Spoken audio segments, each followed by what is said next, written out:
سلام آقا، آب میوه هم دارید؟ نه داداش ما گوه بخوریم آب میوه داشته باشیم، فقط لوازم یدکی خود رو. و این چیه دسته؟ این کمک برایده، ببر بکن تو. چی شد دکتر؟ مرد حسابی تو با این اوزاریت سیگار هم میکشی؟ تو با این قیافه تخمی دکتر شدی مگه ما چیزی گفتیم؟ میگم با من وقتی رفتی تو رابطه کات و قهر و این چیزا نداریم تا آخر عمر دور میکنم.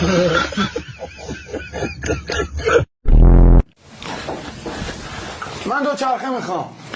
این کارا چیه میکنی؟ مامان همین کارو کرد براش 200 خریدی. اون مامان بود.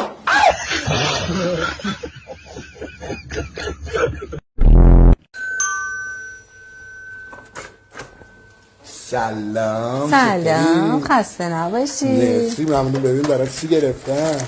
وای مرسی عزیزم. میشه خودت سرم کنی؟ خودت سرم کن. بشکنه دسته. وای چرا چی شده؟ کاش برات شورت گرفته بودم. خاک تو سرت.